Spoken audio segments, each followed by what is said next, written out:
This just in, it's officially fall, and that means a lot of things to a lot of people. The leaves are changing colors.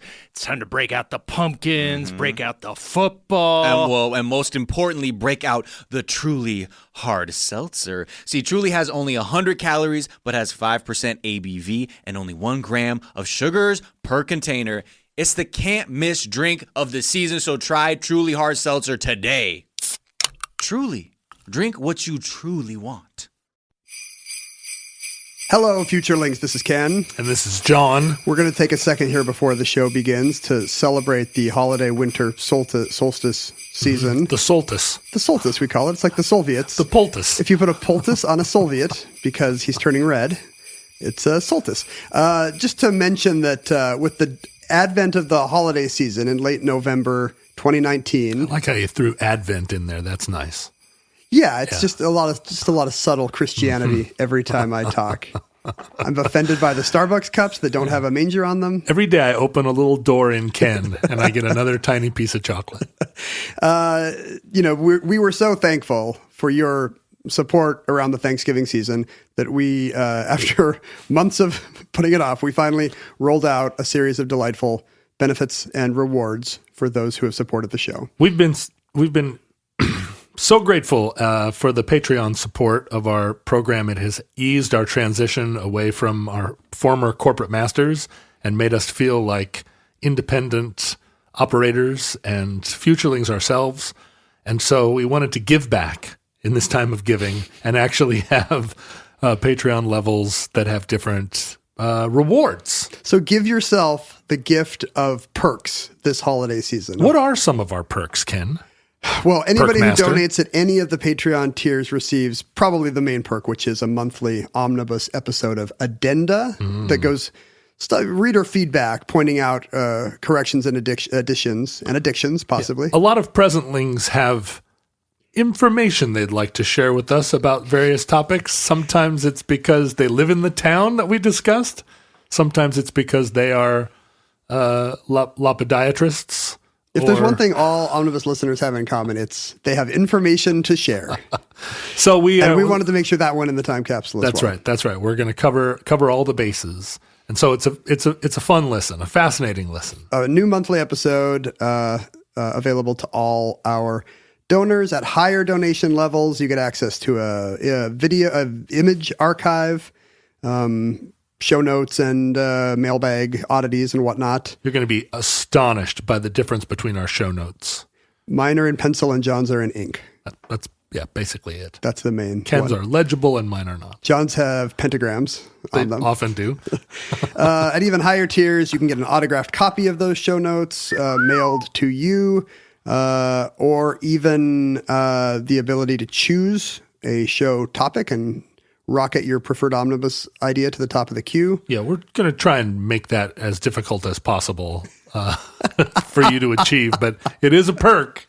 It may be collaborative if your idea is terrible or offensive, or even video chats with the two of us. So go to patreon.com/omnibusproject. See what tempts you, what tickles your fancy, what craveable new benefits there are for you to enjoy. Crave. My favorite word. Moist. Happy holidays, everyone.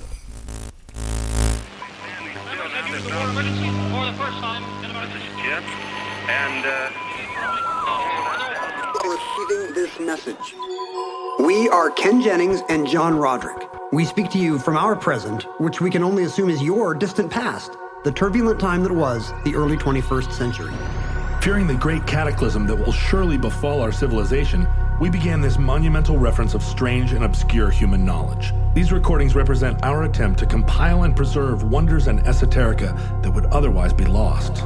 So whether you're listening from an advanced civilization or have just reinvented the technology to decrypt our transmissions, this is our legacy to you. This is our time capsule. This is the Omnibus.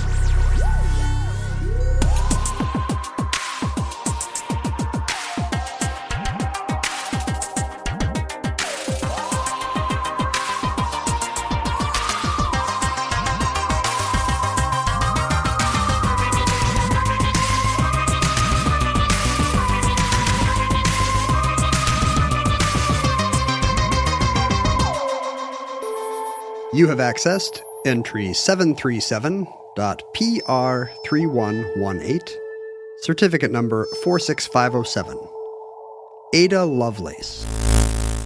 So what does a basic program look like? I've put a very short program into the computer, and then I've asked the computer to list all the instructions in that program.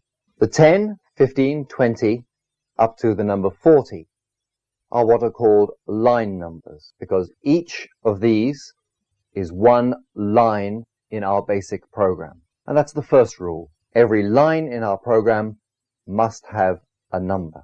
At the top, You're a computer programmer, or you were. I was. What kind of computer programmer were you? This is how you got your start. Lazy? Reluctant? Oh, mm-hmm. I kind of liked the puzzle solving aspect of it. The idea that every day you could just go into a computer and try to trick it into doing a thing by thinking about a task in a smarter or more elegant way.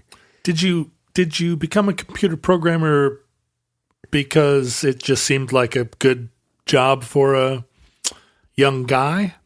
I mean, what was it that drew you to it other than puzzle solving? Was that just it? That was kind of what I told myself. I mean, really I was an English major in college who really suddenly was graduating and engaged and had no way to pay the rent. Right. And my friend had an internet startup because it was 1999 and everybody had an internet startup. But so it really was. Side note, I did not have an internet startup. And we've talked about this. You were left behind. I was. Well, no, the bubble collapsed a year or two later. So Futurelings will think Left Behind is a reference to the rapture that happened sometime between now and then. You all remember when I disappeared and John kept doing the show alone, right? That's right. The Futurelings are what evolved on Earth after the righteous were raptured. Are you going to have to find some second sinner to do Omnibus with? Yeah. After I get raptured? I wonder who I'll find. Some octopus. So it really was just like, I'm a grown-up now. Grown-ups need grown-up jobs. Computers, because I was a child of the early 80s, right, when everybody had their little TRS-80 or their Apple II at home. And you said the word computer, and that alerted the weird Alexa over there to communicate with us. Alexa wants to play something. Well, so there was there's a little boy who lives across the street who realized we had an Alexa and then would come over to play and would just torment us by playing this terrible pop music, asking her to do things, and all of a sudden the whole house would erupt in some chorus of some modern pop song. And so we changed the name of the device because they don't allow you to change the name to too many things. You can't call it. Is that right? You can't call it like Barbara. What are they worried about? Well, that you would call it by a competitor's name, or you would call it by a name demeaning to women? Yeah or no? I think it is that you would call it some swear words. I certainly would. But they only allow you to change it to... You can't tell me what you changed it to, or she'll start talking to us. Well, no. What I changed it to is the word that we're describing. COMPUTER. What Captain Kirk... I like how we have to spell it out loud, but it's not our kids we're trying to keep knowledge from. It's our devices. Stupid device. So anytime you absentmindedly drop the word into conversation, which happens fairly regularly, she will come alive and start talking to you. And we suspect that she has ordered certain products and sent them to the house, because we keep getting really weird mail from Amazon, things we didn't order. So am I going to have to say the C word every time we talk about what? I don't know. It's really awful. Let's see what happens if I just talk about computers. Okay. Oh, no, she didn't light up that time. But I guess if I talk about how when I was a kid and we had a very early personal computer, like we were hobbyists about it and really loved it. Nope. No, nothing. No, you got away with it. So did you program your Apple IIe or your TRS-80? Did you use a cassette tape memory system? We had an Apple II with a cassette tape. What was your first computer? It was a IBM 64K 2-disc drives. Ooh. It was the big mama of the time. The AT or XT? No, it was before all that. It was really? the IBM PC. Oh, right. They just had the PC. Yeah, the first one. And, the first one from IBM responding to the Apple IIe. And my mom, of course, was a computer programmer and worked on mainframe computers. And so she thought we needed one of these at home, but she had zero interest in it because the computer she had at work was a mainframe that was connected to an area-wide network, and she could do all these amazing things on it. And this thing just seemed like She could turn on air raid sirens. Yeah. And I was not especially interested in it until we got WordStar, which was, a Very early word processor. Word processor. And I did learn all the WordStar commands, and I would sit and write stories, I really enjoyed it as a typewriter. But in terms of sitting like my friends and kind of working out some programs in BASIC, I just couldn't have been less interested. There was a funny thing where you would get computer magazines, and they would have the full text of computer programs, right? And it would be like, here in Byte magazine, this month we've got the code for a little billiards game, or this computer that'll calculate pi. Or so you just sit and type it in. Yeah, this thing that simulates a mortgage calculator. And you would literally sit and type it in. Yeah. It was a hard copy. And so me and my dad would often do this. He would actually code. He had books and he had learned BASIC, and he knew about peek and poke and all these odd things. And but when we were reading it out of magazines, often it would just be me dictating. He'd be like, "Hey, help me out," and I'd sit down for a while and be like, "Go sub 1500 right. if and you kind of I would, even though I wasn't really thinking much about it, I was just kind of a reverse stenographer. I was kind of seeing the structure of it, and and he would explain to me what the different subroutines were going to do. I did too. I wrote two programs. One of them was a random. It would generate random segments of line. So it would start on one side of the screen or somewhere, and it would put a little line, and then next to it, it would put another a line at a different orientation, and it would create this sort of snake that moved around the screen. This segmented sort of random chain of line segments. And were you copying this from PC Magazine, or did you actually write this? I didn't write it. It was something I found.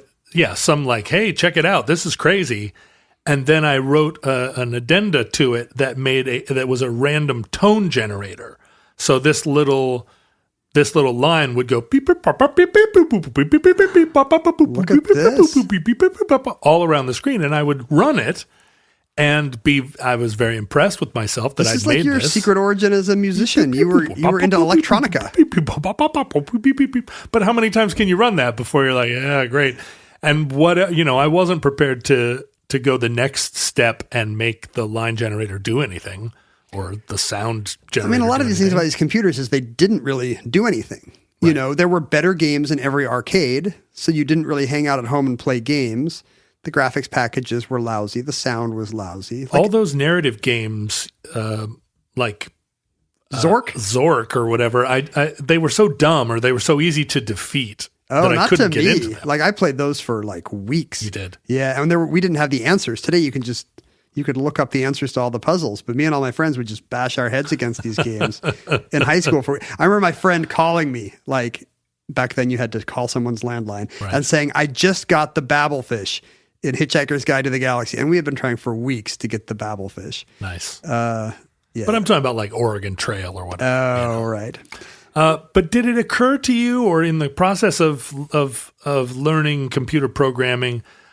When I think of the personal computer, like talking to my mom about computers, we have this timeline of computers that starts about World War II, right? The original ENIAC, big room-sized, that ran on punch cards that used 2-inch magnetic tape reels that were originally tubed and then became transistorized. Flashing lights. And then when we think about personal computers arriving in the 1970s, and we still lionize those original pioneers of home computing and what became the kind of explosion of computing. But the origins of computers start a lot earlier. And they were originally a kind of, if you think about the initial impulse to make a computer as a machine to do computation, I mean, they go back even to the Greeks, the little sort of mechanistic boxes. What's the one that they found under the Mediterranean, the rusted? It's got a terrible long name, yeah, like the Necronomicon, right? or The Gaiabera, Deuterocanonic. Yeah, it's something like that. But yeah, it's this kind of very intricate brass machine where nobody can quite tell what it does, but clearly just by mechanistically moving its parts, it could kind of do some kind of calculation, right? And usually of the seasons or something, the sky, right? Yeah. It was always navigation, trying to figure out what the constellations were going to say about our love life. No, it wasn't. It was more interesting than that.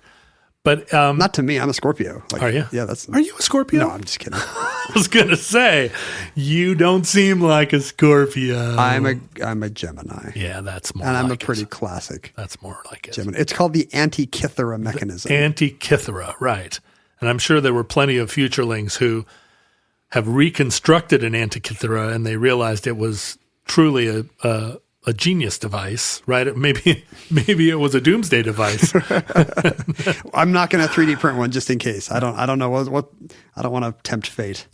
But really, it was the sort of late 18th century, early 19th century explosion of science and natural sciences, but also political science and the first elements of mass production and industrial.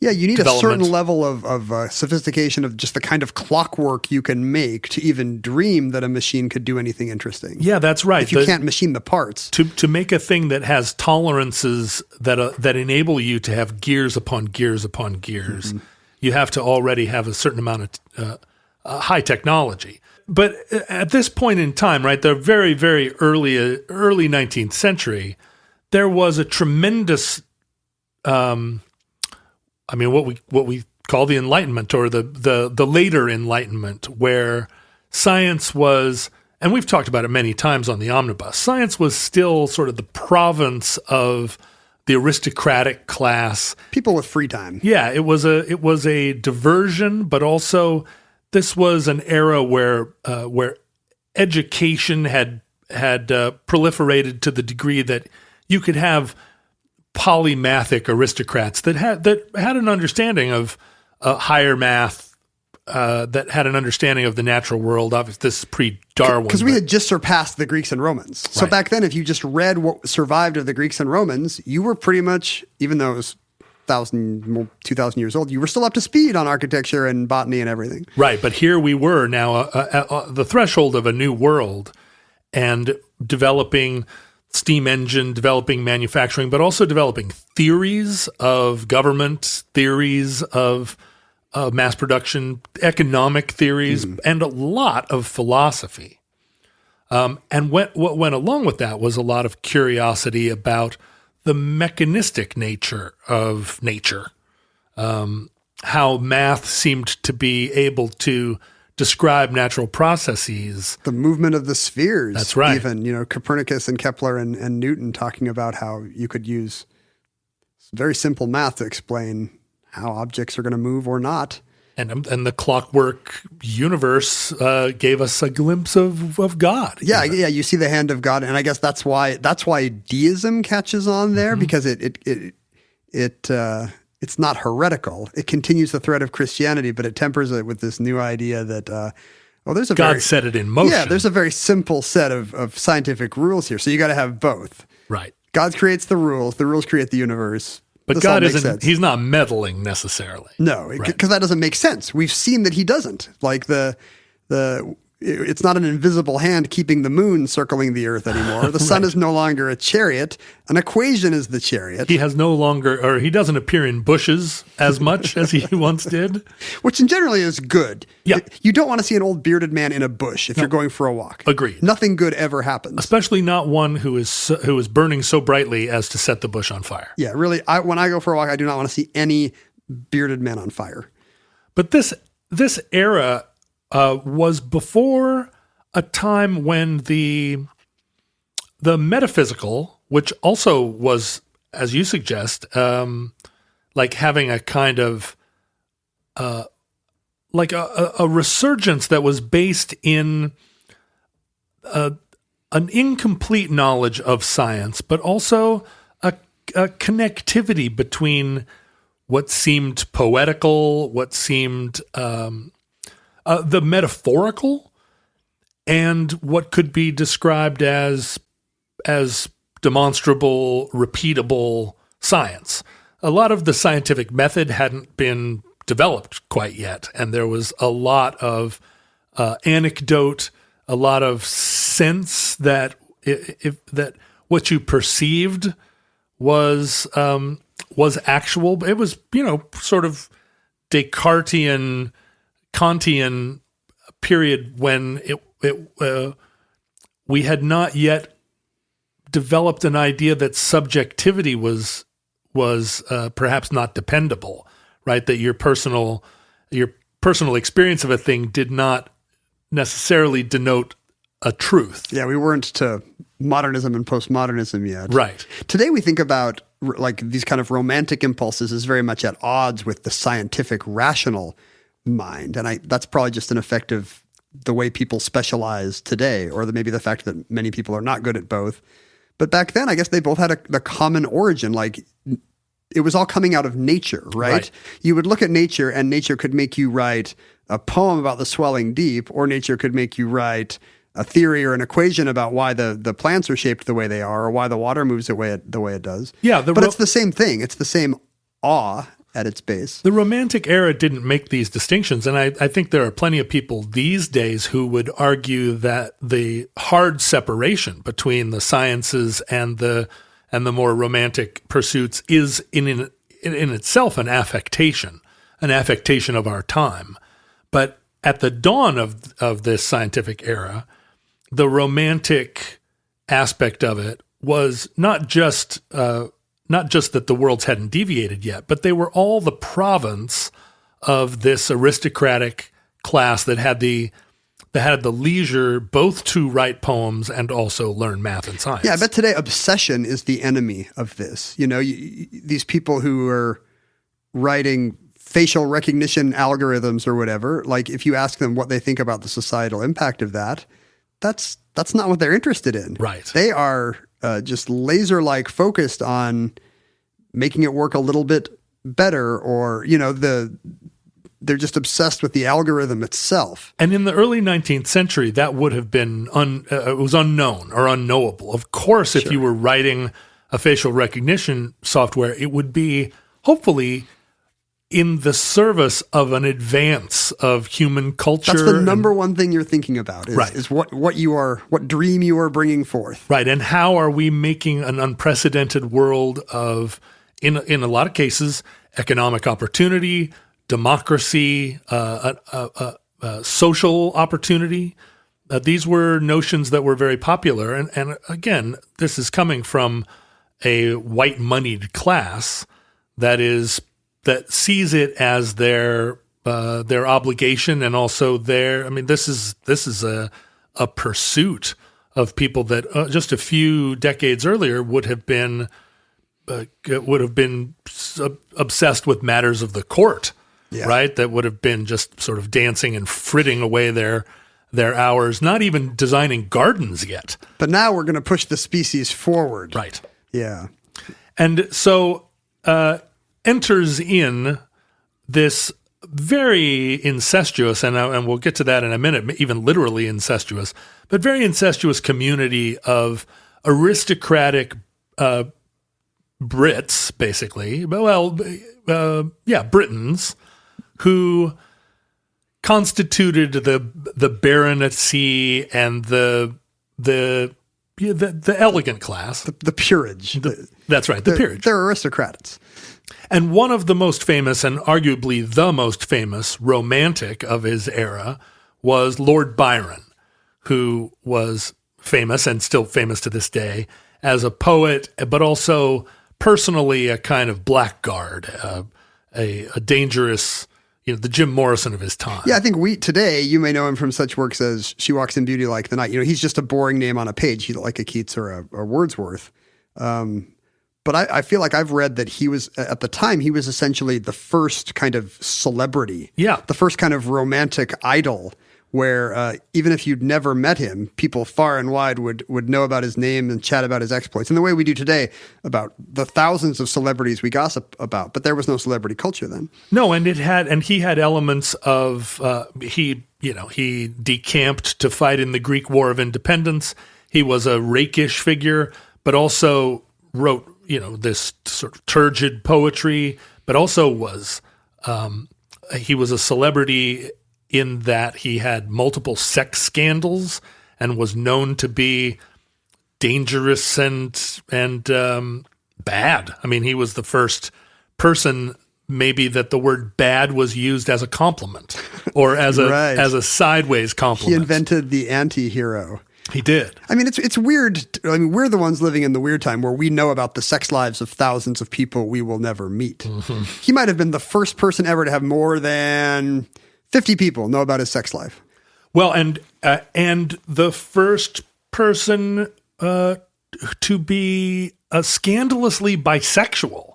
Right. At a time when bisexuality was a crime. He put the bi back in Byron. And this, let me just take a moment to catch my breath. He wasn't George Gordon, Lord Hetero Ron. Oof.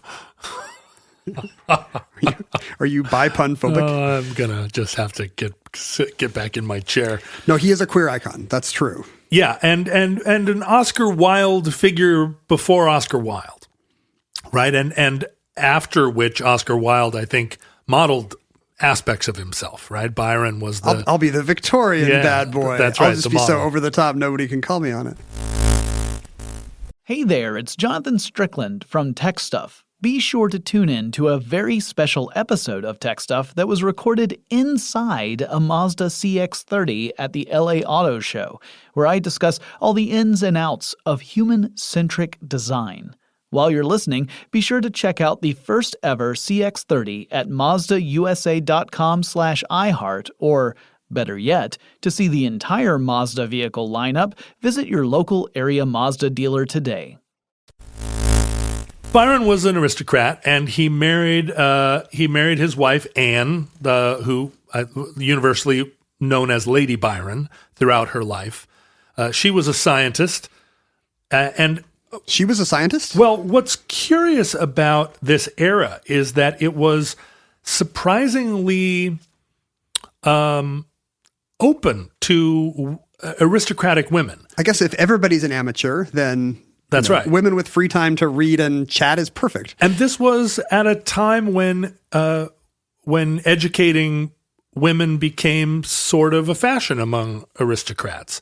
We did an early episode of the Omnibus on the dinosaur collector Mary Anning, who was not an aristocrat, and so she had a difficult time being accepted as a scientist. But as we discussed then, a lot of that was a class issue.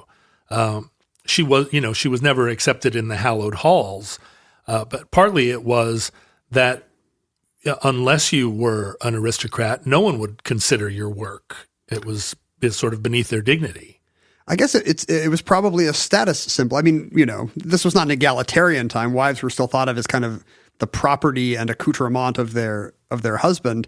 But I guess if you have an educated, accomplished, sophisticated wife, what you're saying is, I can afford to lead such a life that even my wife is, has the free time to pursue these interests. Look how sophisticated she is.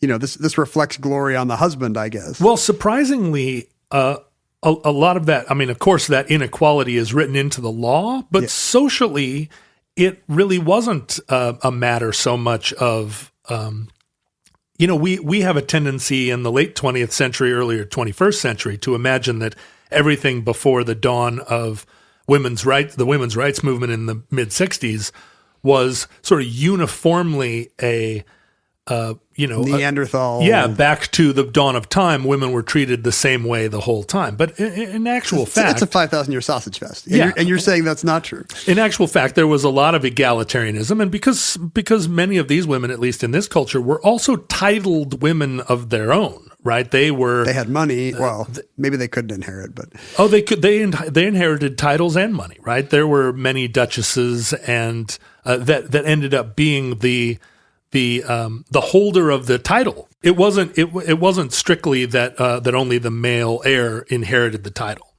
And so women had money of their own, and they had titles of their own, and they were also, surprisingly liberated. They were not educated at Cambridge, but as we'll see, Cambridge dons were hired as tutors for the wealthy daughters of major figures. If you're wealthy and titled, you're above Cambridge, right? That's right. You get the privileges you want, and that's Cambridge is a little middle class. So we often see, like, for instance, if you watch the miniseries The Crown, we see Queen Elizabeth very specifically being denied a proper education because she was considered as the queen above or that she should be protected from the base world of scientific knowledge. That's for people who need degrees. Right. Although the king would be receiving that education, but the queen was excluded from it.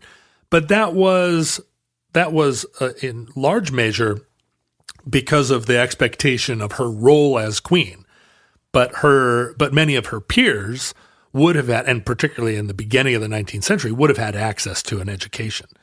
And so in the case of Lady Byron, who was born Anna Isabella, so her father, Anne's father was Lord Wentworth, who was a viscount and a baron. And when he died, she and her brother jointly inherited his baronetage, and she became a baroness. Like she was her own very individual sort of powerhouse, and her father had secured for her a pretty extensive education from a Cambridge don, and she naturally took to science and mathematics and became kind of known. At least her husband gave her the nickname the Princess of Parallelograms. So she that's the least romantic thing I've ever heard. I know. The Princess of Parallelograms. She clearly bored her husband and didn't adhere to the idea of a it was a little notable that she was more into geometry than embroidery and some of these other things. But a little notable, but there were many women of the time that I think we talked about this quite a bit, that they are absent from the pantheon because there wasn't a way of that, because they didn't achieve the stature. They weren't welcomed in all the halls. Yeah, they couldn't come to the Royal Society. Right. So whatever work they did, they had no support structure for. Although a woman by the name of Mary Somerville, who we'll return to in a minute, was a similar sort of polymathic mathematician who was the first English member, or the first female English member of the Royal Astronomical Society. And that's when, 19th century? Fairly early in the 19th century, or mid-19th century. I assume it's like the situation with your mom's era of computer programmers, where it had not yet become stereotypically male, right. Just through a cultural accident. The division had not yet become, this is prestigious work and therefore it should be masculine work. In particular, because the overlap between mathematics and romantic poetry was still not clearly delineated. Right. I mean, science was still called natural history or some natural philosophy. They would give it names like that. It had not been ghettoized yet. It was just seen as part of understanding the world, including the natural world. Of course, you'd be interested in parallelograms and rocks and butterflies.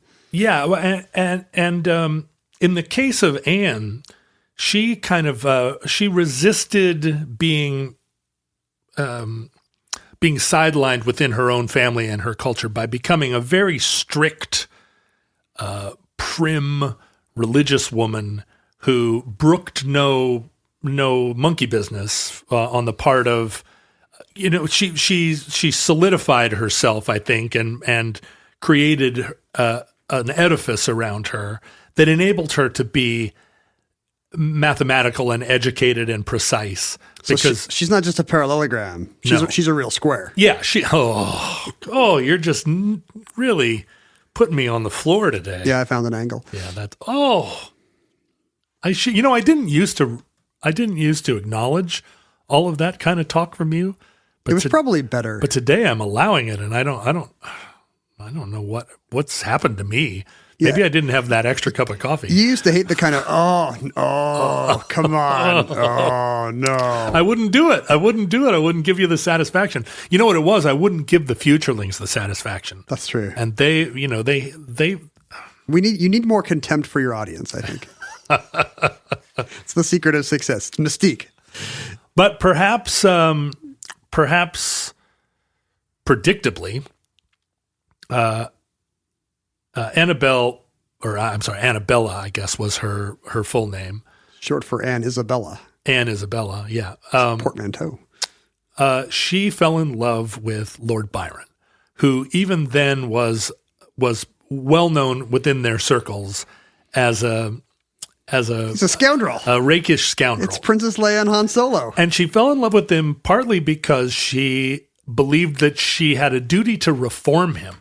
He met her at court and was taken by her intelligence and obviously by her unapproachability.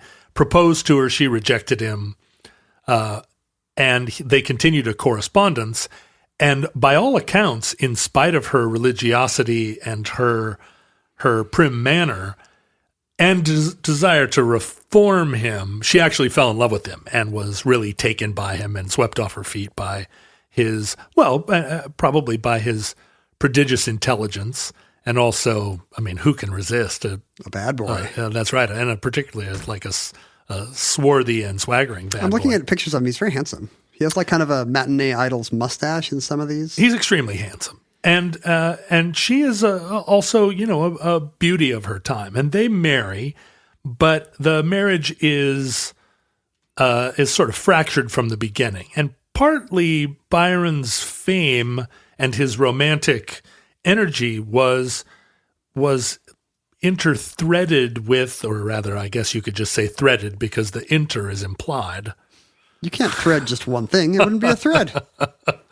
Is threaded with suggestions that he is unstable, mentally unstable, verging on insanity, and perhaps mad. Is that true? Or is it just his romantic artist's fever, or does it come from something we would diagnose today? Well, one wonders. Yeah. And I think we see often, particularly in young romantics, a tendency toward the histrionic that looks like madness and is intended to look like madness, but really is a form of artistic sort of indulgence and affectation. I have a 13-year-old daughter, and I still cannot tell on a day-to-day basis. Yeah, whether she's what is actual sadness or anxiety or instability versus just the allure of having that pose and throwing yourself into it. Well, Byron does not die of suicide. He dies of disease in the course of fighting a war. But he threatens suicide. It's the women in his life and the culture around him believes that he's certainly capable of it. But with Annabelle, he has a daughter that he names or nicknames Ada. Now, Ada is a significant name for Byron because he is reputedly having a long-standing affair with his half-sister. Whoa. There's very few things that are equally shocking in our age and his, but that would be one of them. The daughter of his father with a second wife or with a later wife. Okay, it's not a stepsister. No, it's a half-sister. There's a significant blood relation. They are sister and brother. The Icelandic app would tell Byron not to ask her to dance.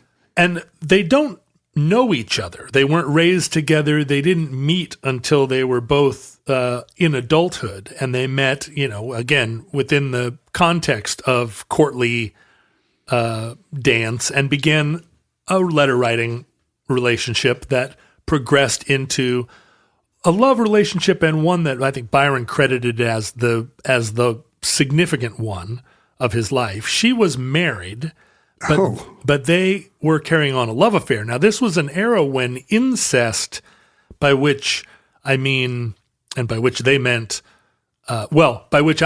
marriage to cousins, incest was not disallowed. That's commonplace, right? In fact, commonplace, right, and encouraged. Darwin and Queen Victoria married their cousins. Lots of people married their cousins. But incest with a sibling, even a half-sibling, was absolutely illegal and just as scandalous, maybe not as scandalous as it would be today, where it would be unheard of, but scandalous. And for good reason. For good reason, right. I mean, Byron not being raised with her doesn't have the kind of incest taboo that might keep you or I from dating a sibling. But even so, I guess it would be problematic for the kids. Right. And I mean, if you're looking for scandal that would allow you to truly censure Byron, rather than, I mean, he's a scandalous figure, and within their culture, there are a lot of people who swoon over him, but a lot who truly disapprove of him. And if you think about what happened to Oscar Wilde, imprisoned for sodomy. He thought he was impenetrable, and all it took was one powerful person to get mad at him. That's right. And that could all change here for Byron if people actually start taking seriously what he's doing with every chambermaid. Yeah, and yeah, exactly. Truly vulnerable to conditions. And he with Augusta Lee, who was his half sister and paramour, pretty universally acknowledged, had a daughter. Oh. And did she have 3 heads or anything? She did not. And in fact, he said one of the pieces of evidence that the daughter was his, when she was born, he went to visit her. Even she was married, and this was not her first child. She'd already had 2 children by her husband, who was kind of regarded as a foolish cuck. Mm-hmm. But Byron went to see the child after she was born, and his quote was, "I can tell you that the child is not an ape, and if it is, that must be my fault." Meaning that the kid didn't suffer any ill effects from the incestuous relationship. Did the child have like a mustache and a turban? Was it clearly Byron's child? Like, did everybody know about this? Yeah. What did Anne think about this? Well, so this was prior to being married to Anne. Oh, okay. But when his and Anne's relationship started to disintegrate, because one of the laws that very definitely favored the male over the female during this period was, in the event of the dissolution of a marriage, the right to the children belonged to the father. It was I think widely held that the father could provide for them and provide an education, and it wasn't understood that a mother's love was the most significant factor in a happy baby. It's the opposite of today's custody tradition, right?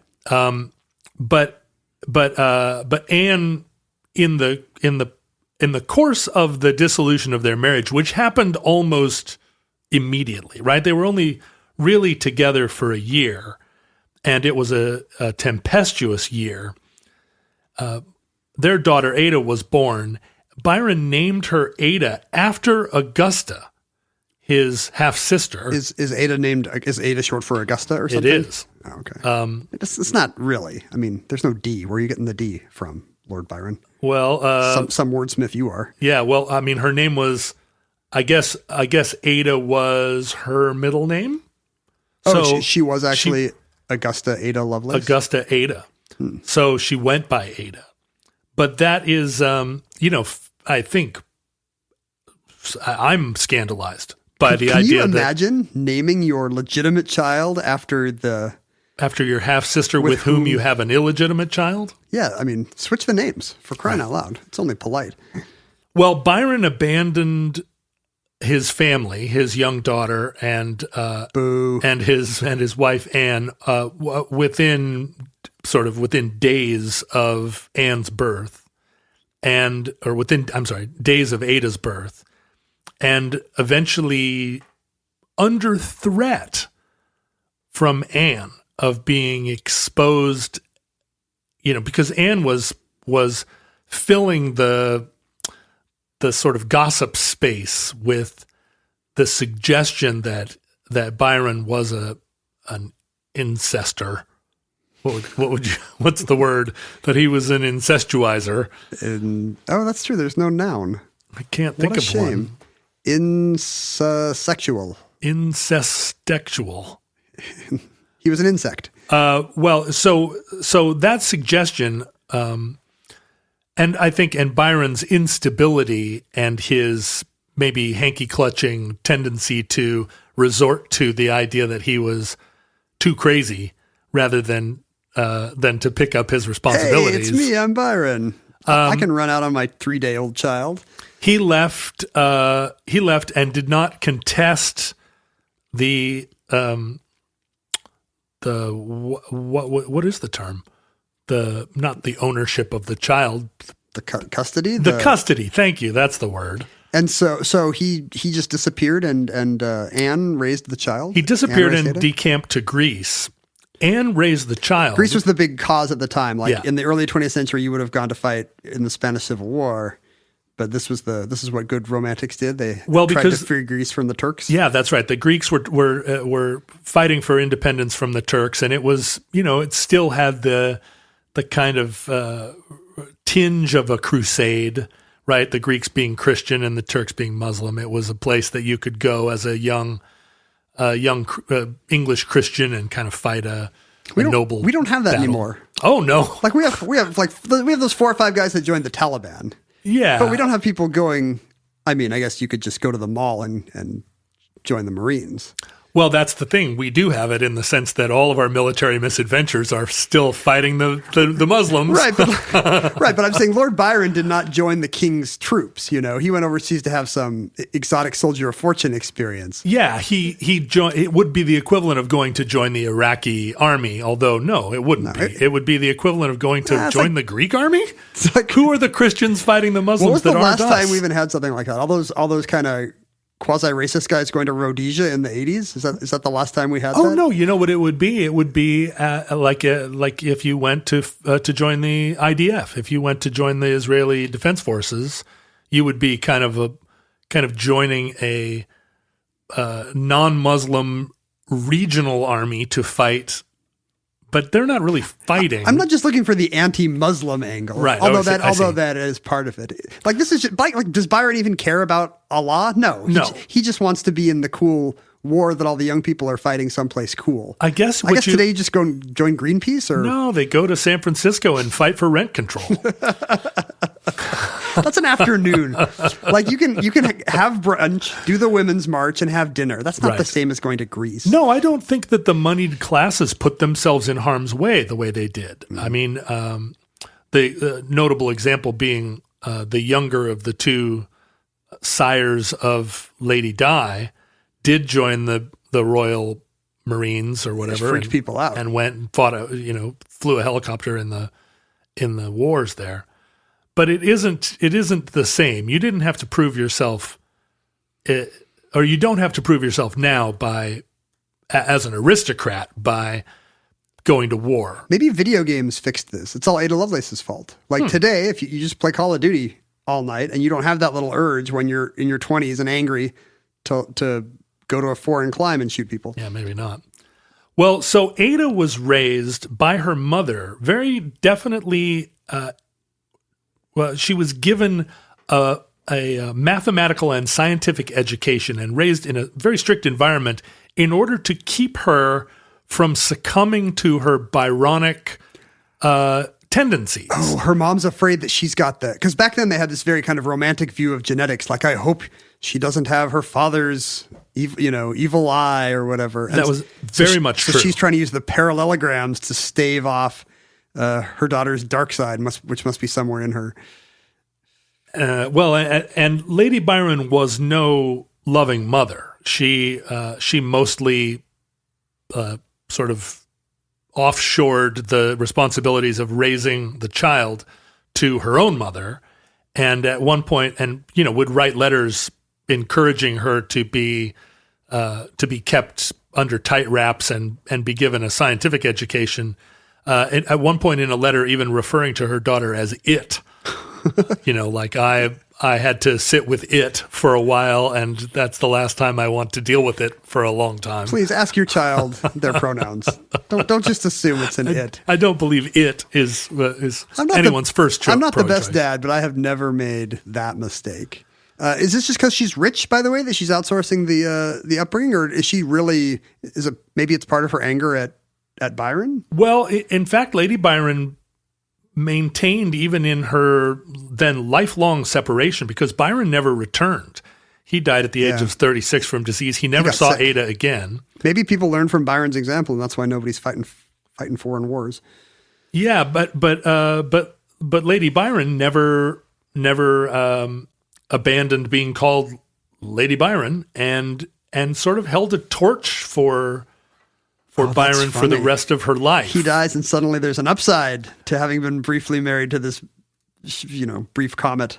And she believed at one point, I think she said that having married her, because she still was obsessed with saving his soul, and she believed that having married her, a devout woman, maybe was Byron's path to the afterlife. But Ada became kind of a prodigy of her time, and because of her position as the daughter of a very romantic figure and also aristocrats, and having had this education, she was introduced to a lot of the foremost thinkers of her time. In particular, Charles Babbage, who was a tremendous polymath of the era, working across all the sciences, a sort of Leonardo da Vinci figure who, again, had yet to, or rather was not a specialist, worked in math and natural science, but also he was a polemicist and ran for public office, was a difficult figure that made a lot of enemies, and in many cases his work was subverted by his personal relationships with people. He ran for Parliament 2 times. In 1832, he came in 3rd out of 5, which I felt a real simpatico with, because when I ran for Seattle City Council, I was 3rd of 5. But then he ran a 2nd time and came in last of 4. So I didn't make that mistake. That's a cautionary tale for you. I didn't want that result. Although I think I could have done better if I'd run again. But he was kind of a difficult public character, but also one that made several advances in science. The difficulty was of the sort that at one point he railed against organ grinders. He felt like organ grinders were... That's a powerful enemy. They'll stick their monkeys on you. Yeah, but they were really disturbing kind of the workforce with their screeching organ grinding. And then he really came out against hoop rolling, which he... Wait, is hoop rolling the thing with the stick in the hoop that we were talking about? Like all the children were out in the streets rolling hoops, and he felt like it was a danger to horses. So he's just some old guy writing a letter. Dear editor, I see from my window another dirty child with his hoop. Allow me to remind you my opinions on the subject. But he was a well-known polemicist, so he wrote big long papers, and I think was. But he's a crank. Yeah, he was resoundingly mocked. But he had many other advancements. Does that mean that he's got all these genius ideas, but they're not getting funded because everyone is like, I don't want to work with that guy? He's the hoop roller. That's right.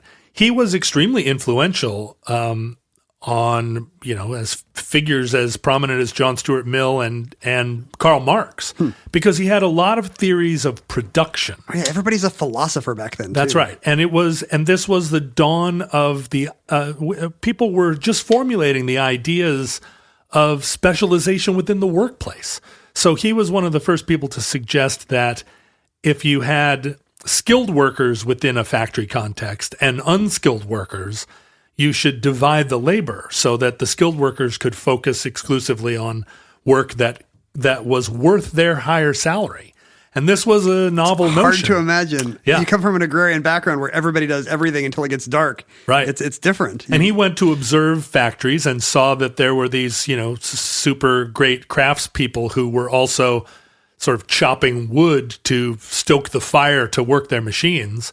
And he was sort of one of the first to make this suggestion. This turns into that efficiency movement where everybody becomes obsessed with became the making Babbage rule or the Babbage observation. Oh, is that what it's called? Yeah, yeah. Hi, it's The Herd. This just in. It's officially fall, and that means a lot of things to a lot of people. The leaves are changing colors. Time to break out the pumpkins, break out the football, and most importantly, break out the Truly Hard Seltzer. Truly has only 100 calories, but has 5% ABV and only 1 gram of sugar per container. It's the can't-miss drink of the season, so pick up Truly Hard Seltzer today. Truly. Drink what you truly want. Charles Babbage also was working on a very early version of a mechanical computer. Don't say it. Oh, okay. We got away with it. Nope, she didn't light up.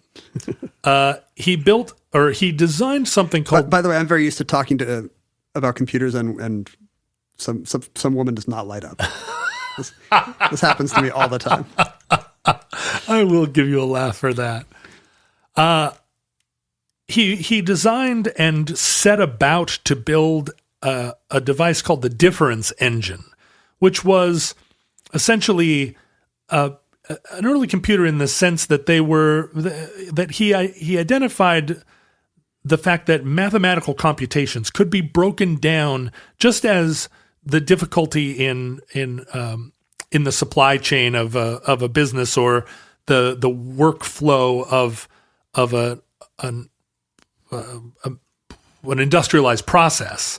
He understood that math could be broken down into simpler and simpler chains of computation, so that if you took a complicated problem, you could have a few mathematicians reduce that down to a great number of simpler problems, and then another layer of mathematicians could then break that down into a large number of simple computations. And you could hire then unskilled people to do simple mathematics, and the combination of their work could then be recombined to answer these much larger trigonometric problems. Right. You're trying to calculate some engineering thing. You're building a bridge or whatever. Right. And mostly the computations were you could do the brute force at a more distributed level, so that your high math thinkers didn't have to sit and just crunch through. Is it essentially a pocket calculator,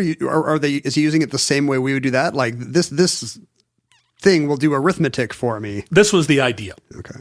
But then this thing could be used to calculate increasingly more complicated problems depending on the inputs that you fed into it. You could eventually do square roots and stuff like that, right, as long as you built it together out of simpler processes. And he'd been granted a lot of government grants to build this machine, but he kind of again was a complicated enough figure that the difference engine never was completed.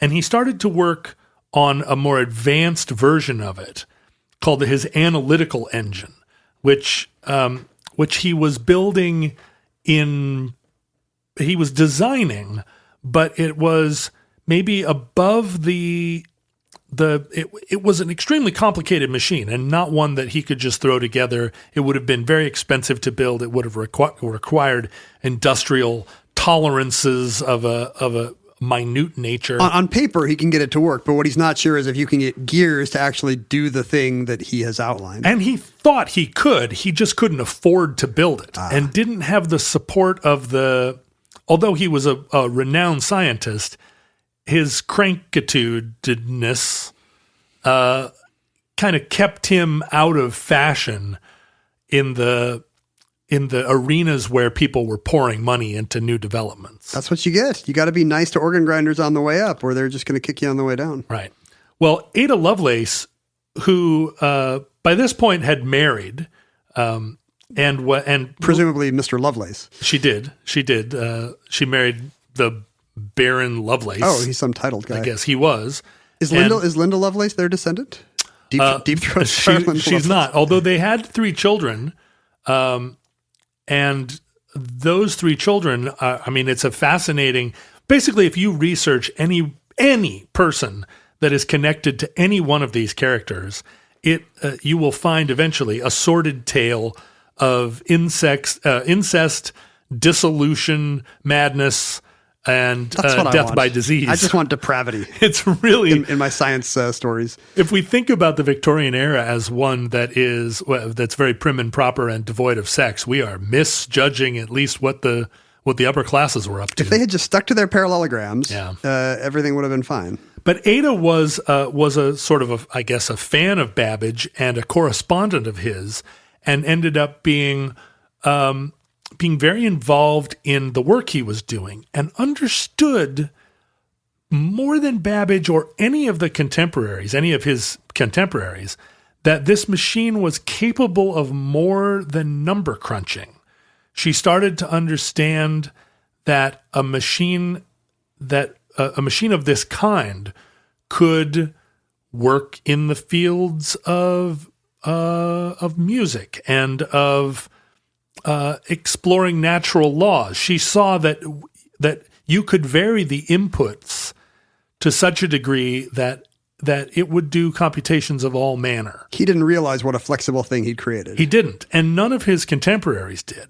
And her fame is oddly predicated not on an essay she wrote, and in part this is because it probably would have been a harder sell for her to come out with her own sort of diegesis as a woman, and although she was regarded as a polymath in her own right, and an accomplished sort of woman of science.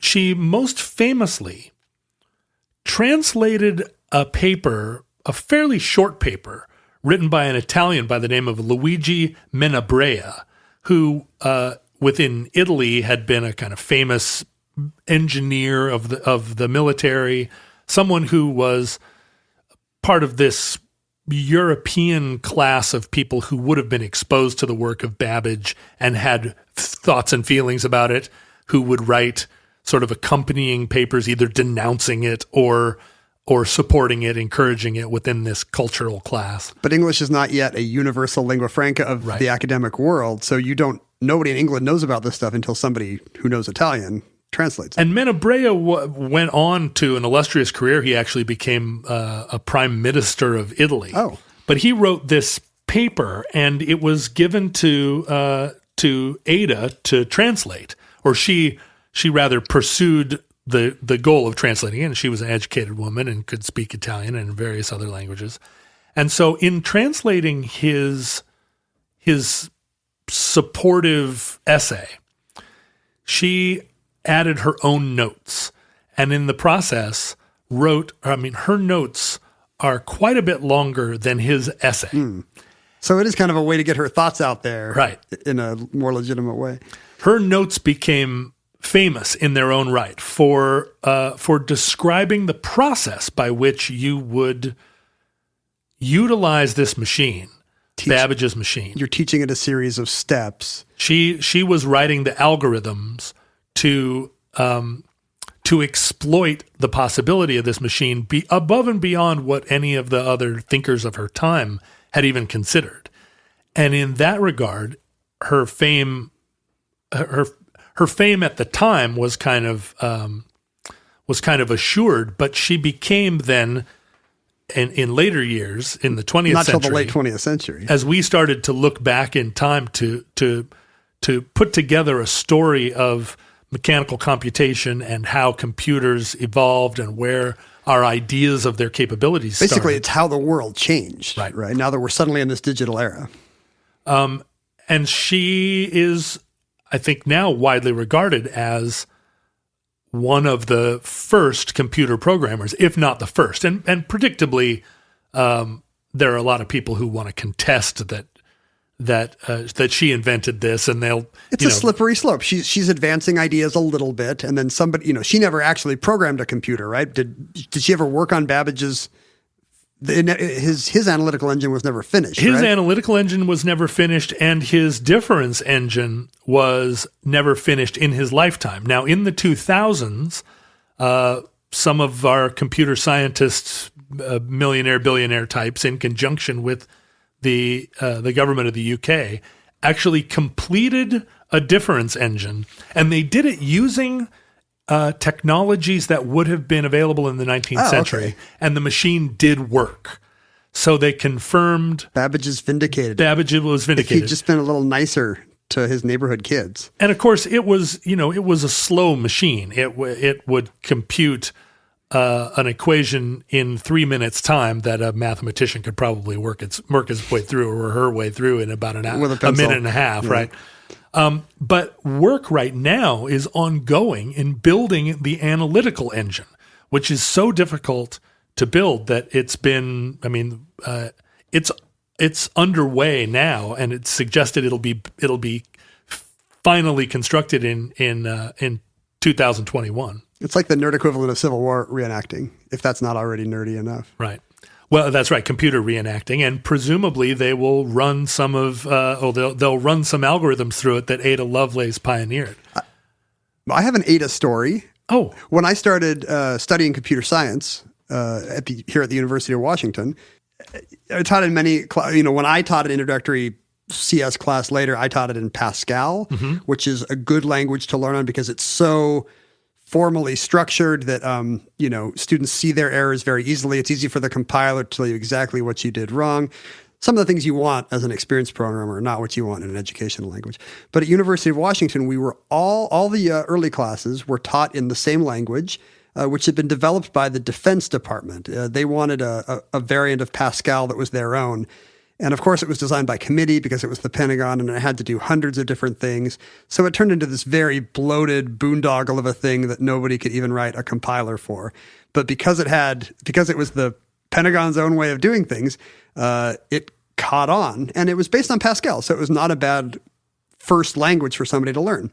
And it was called Ada, as a nod to Ada Lovelace, whose legacy had kind of recently been unearthed. And so I learned to program on a language called Ada, which this was in its dying years. This would have been in the early 90s, about the same time the Pentagon decided, actually, this doesn't work. We're going to let our vendors program in whatever they want. Right. Well, having been on some battleships recently as a result of being Seattle's King Neptune. Is it still 80s era code? Well, no, they all run Windows 7. Don't tell our enemies this, John.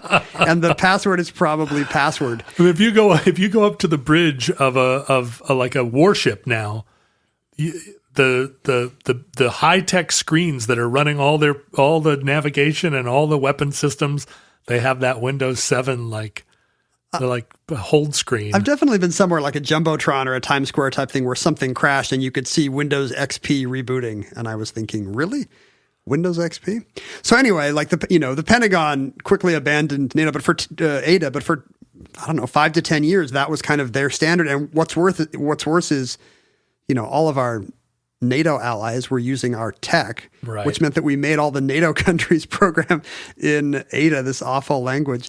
Anyway, years later, right after I was on Jeopardy, I ran into a writer named A.J. Jacobs. Do you know or know of A.J.? I've heard the name. He's an Esquire editor. Yeah. And he wrote a series of books. He had a lot of success kind of with this genre of kind of gimmicky journalism where the journalist himself, kind of George Plimpton style, does something unusual. He has a book where he obeys every law in the Bible in order. He has a book where he goes through his own genealogy and tries to find if he's related to everyone he meets, kind of these first-person experiential stuff. And he had just finished his first book, I think, which was where he read the Encyclopedia Britannica back to back just to see what it would do to him. And it turned out it made him just very annoying at parties. But I met him because he was, I had just been on Jeopardy. He wanted to write a piece about how he thought he was the smartest guy, but no, there's this guy. And I asked him, if he knew any. He was like, "Why don't you quiz me?" Like I knew some trivia fact. He was like, he said, "Why don't you quiz me? Ask me a trivia fact about something you know well." And I said, "Well, I'm a computer programmer. Do you know any programming trivia?" And he said, "Oh, I did. Did you know that the very first computer programmer was Ada Lovelace, and she was the daughter of the poet Lord Byron?" And I was very excited. I always like the connection that gets created between two people when you know something in common. Right. You meet somebody and they say they're from, Sarasota, Florida, and you know something about circus culture in Sarasota, Florida, or whatever it is, or you know something about their alma mater or their major or their family or whatever. It's it's a way to create a bond between people. So I was very excited. I was like, "Oh no, that's amazing!" I do remember that because.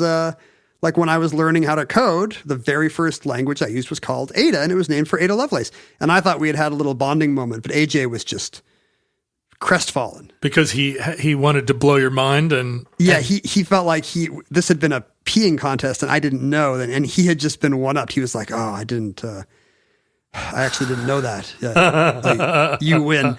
So I failed in my effort to befriend AJ Jacobs. He thought I had just been trying to do some kind of a trivia measuring contest that I didn't even know we were in.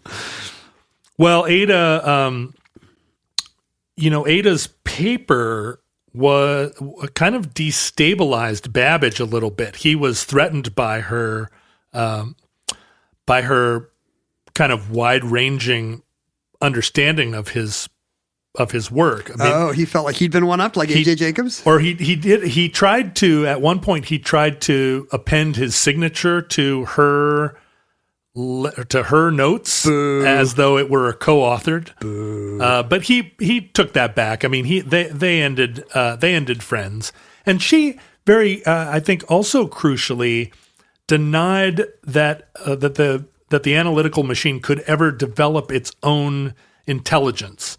She was somebody. People were already talking about that. Yeah, huh? she Skynet. She wrote about AI and said that it wasn't a possibility, that the machine would always be simply working as a servant and never as a master. Yeah, I mean, as a 19th century person, you would think, no, it cannot be ensouled. Whatever mystical thing happens in my brain because of the finger of God cannot happen to a difference engine. Right. She did suffer somewhat from her father's romanticism and engaged in various sort of love affairs and perhaps deviated from her marriage. So Anne was right. Yeah, that's right. She did have the cursed Byronic genes. She was a person who had no share or no small share of scandal in her own life, but tragically died at the age of 36 of uterine cancer, which turned out to be the same age that her father died of fever or infection in the Greek Civil War. This is like rock stars all dying at 27. At 27, yeah. 19th century scientists all die at age 36. But she, although she never met her father again, she was somewhat obsessed with him throughout her life. And partly I think it was that his exotic name conferred upon her a certain social stature. People would talk behind their fans when she walked into a room. Well, but also, I mean, because he was dead, he went from being a scandalous figure to a fascinating one. Exclusively a fascinating one. Yeah. So tragically, her life was cut short. But as you say, her legacy lives on, and I think grows with time because I can't wait to see her programs run on the analytical engine when it's finally completed. And that concludes Ada Lovelace, entry 737.PR3118. Certificate number 46507. I should put that in binary for Ada, but I'm not going to. In the omnibus. Listeners, one of the worst effects of the computer age was social media, for which I blame Ada Lovelace. It's probably the curse of Lord Byron. It's probably the incestuous curse of Lord Byron working its way down through 2 centuries of computer code until we get Facebook. I hadn't thought of it, but you're right. That's our original sin. Social media is the basically the syphilis of our time. I mean, also she gave us things that are good, like I can pay my bills online and Pac-Man. But there was social media as well. Just an awful, awful thing to do to your brain. If that is still a weakness of yours in your age, you should know that I was at Ken Jennings on Twitter. John was at John Roderick on Twitter and Instagram. We were jointly at Omnibus Project. Please follow if that still exists.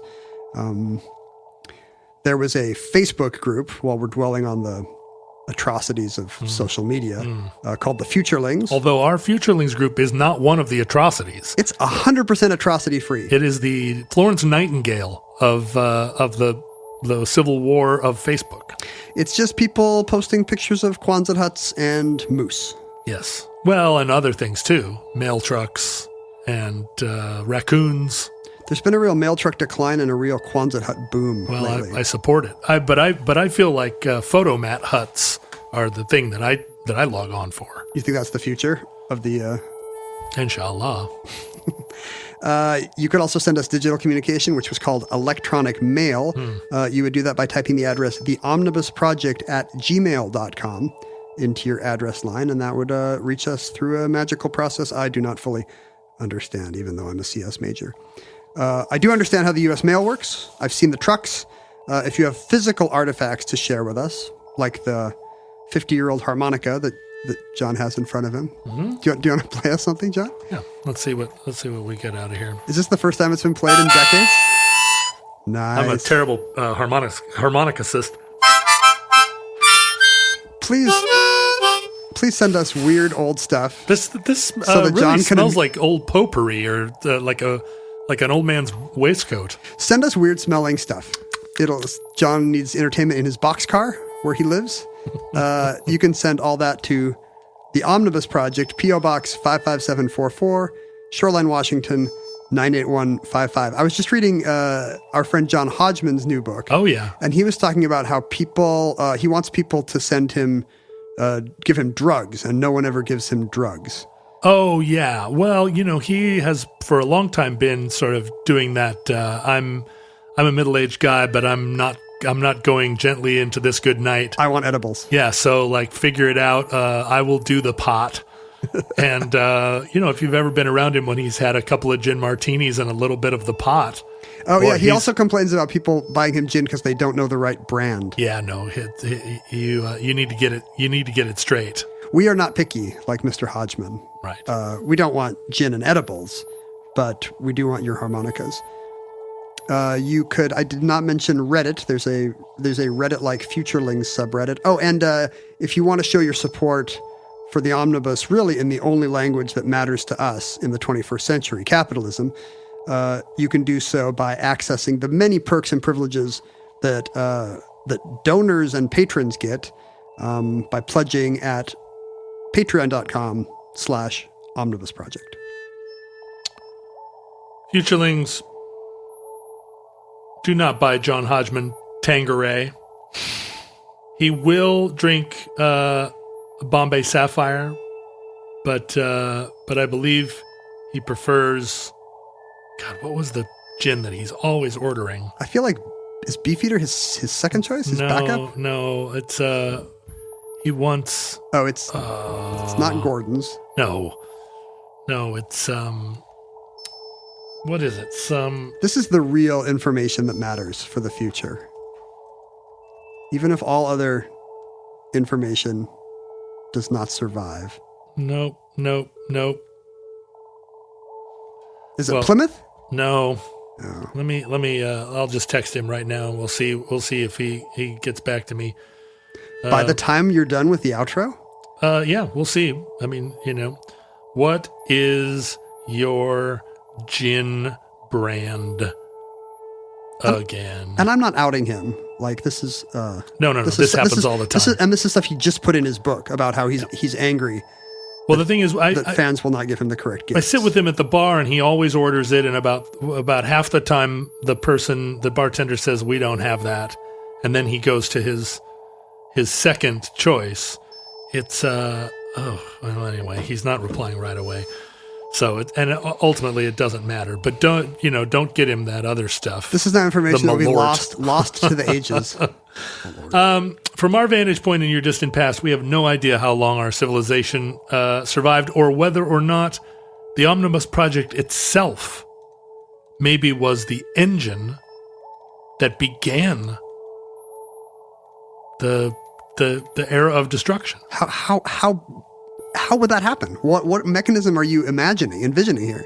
Well, that's the thing. I mean, it's a domino? You built the analytical engine, and I'm saying maybe there's some poetry here. Maybe the song of Omnibus is the thing that starts the music of the spheres oscillating too fast. Maybe we're just making the end of the world sound a little too good. It starts to become too popular and appealing an idea. Interesting. We hope and pray that we are not the agents of this catastrophe. We certainly apologize if we were. But if the worst comes soon, this recording, like all our recordings, may have been our final word. But if Providence allows, we hope to be back with you soon for another entry in the Omnibus.